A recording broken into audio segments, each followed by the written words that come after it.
नमस्कार विद्यार्थी मित्रों, मैं आलोक त्रिपाठी नई किरण हिंदी चैनल पर आपका स्वागत करता हूं। सूखी डाली का वाचन कर रहे हैं, जिसके दूसरे अध्याय में, जिसके दूसरे हिस्से में पृष्ठ संख्या 44 का आखिरी संवाद है, जिससे हम दूसरा हिस्सा शुरू करने जा रहे हैं। तो पुस्तक खोल लीजिए, पृष्ठ संख्या 44, आखिरी अवतरण, आखिरी संवाद, जिसमें दोनों से संवाद शुरू होता है। तो वहीं से शुरू करते हैं। पृष्ठ संख्या 44 का यानी 44 का आखिरी संवाद। दोनों, क्या बात है जो आज इतनी हा हा ही हो रही है?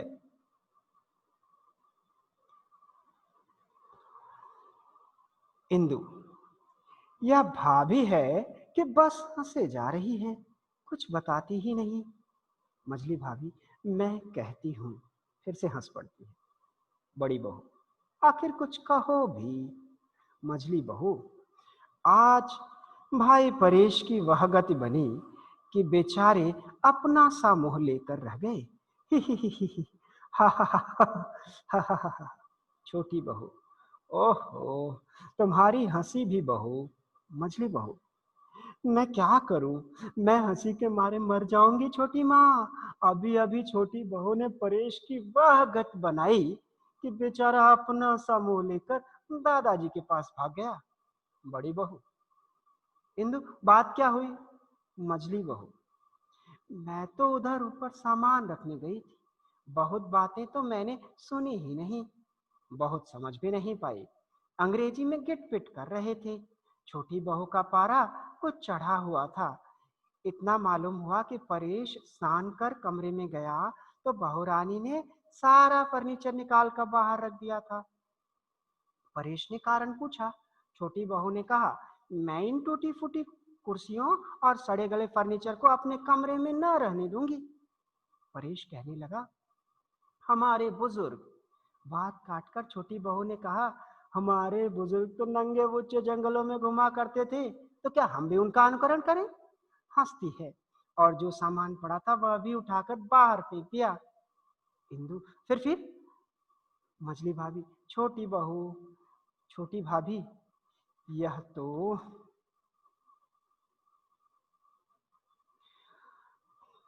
परेश ने कहा। मछली बहू, परेश ने कहा, इस फर्नीचर पर हमारे दादा बैठते थे, पिता बैठते थे, चाचा बैठते थे।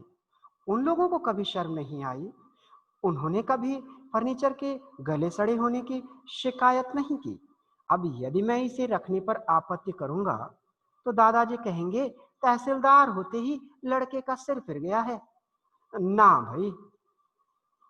मझली और बड़ी भाभी, हाँ ठीक ही तो कहा परेश ने।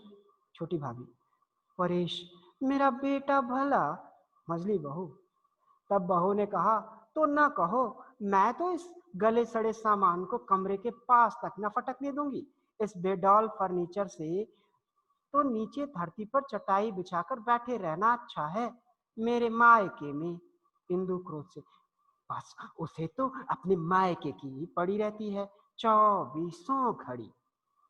मछली बहू, और छोटी बहू ने अपने मायके के बड़े बड़े कमरों और उनके बहुमूल्य फर्नीचर का बखान किया, और महाशय परेश की एक भी नहीं चलने दी। बेचारे भीगी बिल्ली बने दादाजी के पास चले गए। हंसती है। दूसरी भी उसके साथ हंसती है। मैं तो चुपके से चली आई। जबान है छोटी बहू की या कतरनी, और फिर जब अंग्रेजी बोलने लगती है तो कुछ समझ में ही नहीं आता। परेश बेचारा तो अपना समूह लेकर रह जाता है, जाने कैसे तहसीलदार बन गया।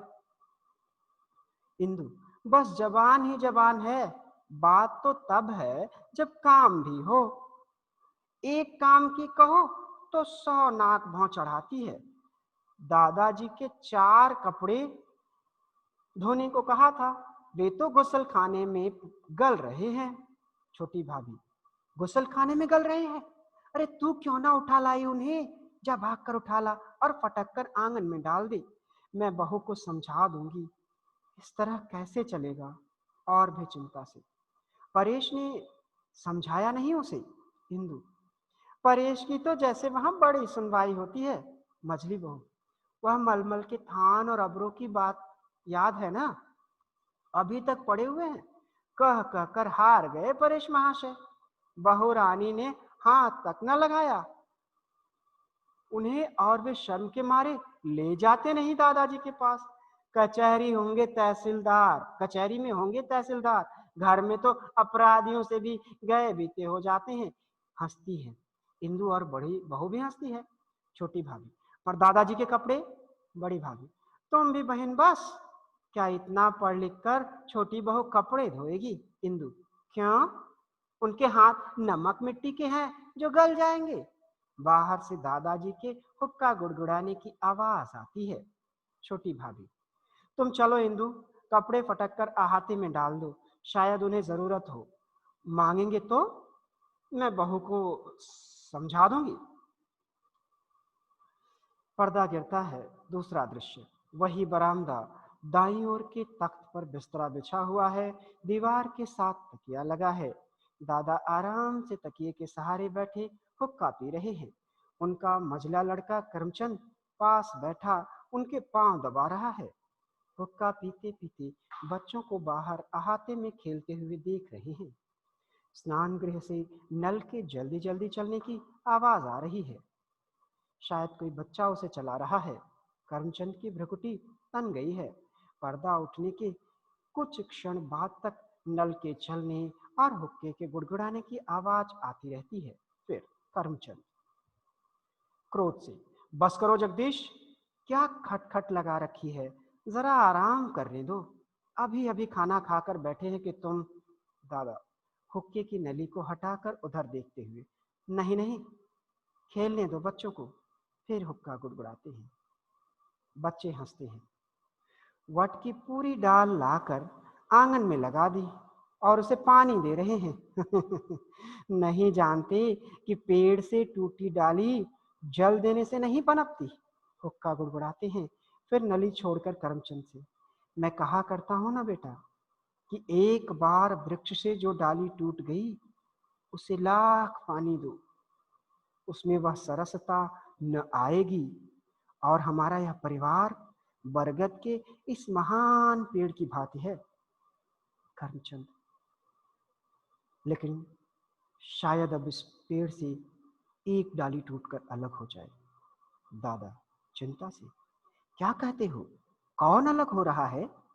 करमचंद, शायद छोटा अलग हो जाए।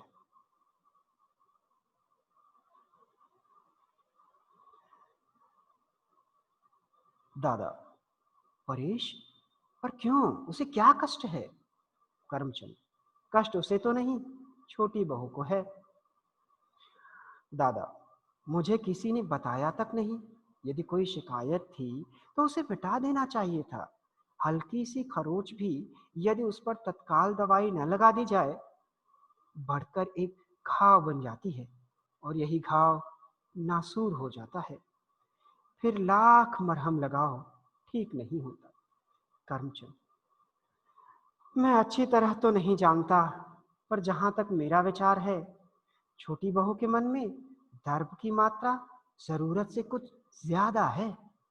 मैंने वह मलमल के थान और रजाई के अबरे लाकर दिए थे ना, और सबने तो रख लिए, पर सुना है कि छोटी बहू को पसंद नहीं आए। अपने मायके के घराने को शायद वह इस घराने से बड़ा समझती है और इस घर को घृणा की दृष्टि से देखती है। दादा, बेटा, बड़प्पन बाहर की वस्तु नहीं, बड़प्पन तो मन का होना चाहिए। और फिर बेटा, घृणा को घृणा से नहीं मिटाया जा सकता। बहू तभी पृथक होना चाहेगी जब उसे घृणा के बदले घृणा दी जाएगी। लेकिन यदि उसे घृणा के बदले स्नेह मिले तो उसकी समस्त घृणा धुल्ली पड़कर लुप्त हो जाएगी। हुक्का गुड़गुड़ाते हैं। और महानता भी बेटा, और महानता भी बेटा किसी से मनवाई नहीं जा सकती, अपने व्यवहार से अनुभव कराई जा सकती है।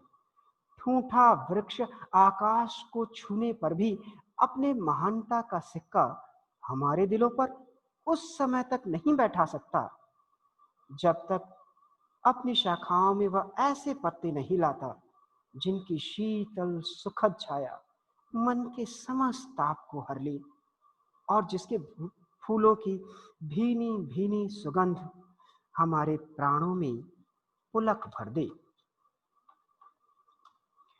भाषी बाहर से, दादाजी, मल्लू और जगदीश ने मेरा वट का पेड़ उखाड़ दिया। मल्लू से लड़ते हुए चीख चीख कर, क्यों उखाड़ा तूने मेरा पेड़, क्यों उखाड़ा? दादा, पेड़ बच्चे, ठहरो भाषी, लड़ो मत बेटा। जाना करमचंद, जरा हटाना इन दोनों को। करमचंद जाता है। दादा फिर हुक्के की नली मुंह से लगा लेते हैं। परेश नीची नजर किए प्रवेश करता है। दादा, आओ बेटा परेश, आ, वह मैंने एक दो कपड़े भेजे थे ना, तनिक देखना बहू ने उन्हें धो डाला है या नहीं। धो डाले हो तो ले आओ जरा, फिर मैं तुमसे बात करूंगा। परेश, मैं लज्जित। दादा, नहीं धुले तो फिर धुल जाएंगे बेटा। आओ इधर बैठो मेरे पास, मैं तो तुम्हें बुलाने ही वाला था। आओ आओ, इधर आकर बैठो। फिर हुक्का गुड़गुड़ाने लगते हैं। परेश चुपचाप आकर दादा के पास बैठ जाता है। दादा हुक्का गुड़गुड़ाना छोड़कर, मुझे करमचंद से अभी पता चला है कि तुम्हारी बहू को रजाई के अब्रे और मलमल का थान पसंद नहीं आए। तुम्हारे ताऊ ठहरे पुराने समय के आदमी, वे नए फैशन की चीजें खरीदना क्या जाने। तभी तो मैं कहता हूँ कि छोटी बहू को बाजार ले जाओ, वह स्वयं अपनी पसंद की चीजें ले आएगी। परेश जी। दादा हुक्के का कश लगाकर, और मैं सोचता था कि अब बहू आ गई है तो इंदु का दहेज तैयार करने में भी सहायता देगी। परेश जी, मैं इसलिए आया था। दादा, हाँ हाँ कहो, क्यों झिझकते हो? परेश जी, बात यह है कि इस घर में बेला का मन नहीं लगता। दादा, इतनी जल्दी उसका मन कैसे लग सकता है बेटा, अभी कै दिन हुए हैं उसे आए। और फिर बेटा, मन लगता नहीं, लगाया जाता है। परेश, वह मन लगाती ही नहीं। दादा, तो हमें उसका मन लगाना चाहिए। वह एक बड़े घर से आई है, अपने पिता की इकलौती बेटी है, कभी नाते रिश्तेदारों में नहीं रही। इस भीड़ भाड़ में वह घबराती होगी। हम सब मिलकर इस घर में उसका मन लगाएंगे। परेश, उसे कोई पसंद नहीं करता, सब उसकी निंदा करते हैं। अभी मेरे पास माँ, बड़ी ताई, मझली ताई, बड़ी भाभी, मझली भाभी, इंदू, रजवा सब आई थी। सब उसकी शिकायत करती थी, ताने देती थी कि तू उसके हाथ बिक गया है, तो उसे कुछ नहीं समझाता। और उधर वह उन सब से दुखी है। कहती है, सब मेरा अपमान करती हैं, सब मेरी हंसी उड़ाती हैं, मेरा समय नष्ट करती हैं। मैं ऐसा महसूस करती हूँ जैसे मैं परायों में आ गई हूँ। अपना एक भी उसे दिखाई नहीं देता। आप मेरी माने तो। दादा, हाँ हाँ कहो। परेश, अब बात यह है कि वह आजादी चाहती है, दूसरों का हस्तक्षेप, दूसरों की आलोचना पसंद नहीं। दादा फिर हुक्का गुड़गुड़ाते हैं। वे समझती है वह छोटी बहू है, इसलिए सब उसकी आलोचना करना, उसे आदेश देना अपना कर्तव्य समझती हैं। दादा सिर्फ हुक्का गुड़गुड़ाते हैं। और वह अपनी पृथक गृहस्थी बसाना चाहती है, जहां उसे कोई रोकने वाला ना हो, जहां वह स्वेच्छा पूर्वक अपना जीवन बिता सके। वह चाहती है कि यदि बाग वाला मकान उसे मिल जाए तो वह सुख और शांति से रहे। मैं तो हमेशा यहाँ बना न रहूंगा, कुछ ही दिनों की बात है, मेरी तब्दीली हो जाएगी। उतने दिन को यदि आप बाग वाले मकान का प्रबंध कर दें, उसकी सारी उद्विग्नता, अन्यमनस्कता और तिलमिलाहट से उसकी यही इच्छा काम करती है। अब मैं उसे कैसे समझाऊं? दादा कुछ क्षण हुक्का गुड़गुड़ाते हैं, फिर हूं खांसते हैं। यूं तो इस झंझट से छुटकारा पाने का सरल उपाय यही है कि तुम्हें बाग वाला मकान दे दिया जाए। वह पढ़ा भी है बेकार, और अभी मैं उससे किसी तरह का भी काम लेने का इरादा नहीं रखता। पर तुम जानते हो बेटा, मेरे जीते जी यह असंभव है। फिर हुक्का गुड़गुड़ाते हैं। मैं जब अपने परिवार का ध्यान करता हूं तो मेरे सामने वट का महान पेड़ घूम जाता है। शाखाओं, पत्तों, फलों फूलों से भरा पूरा।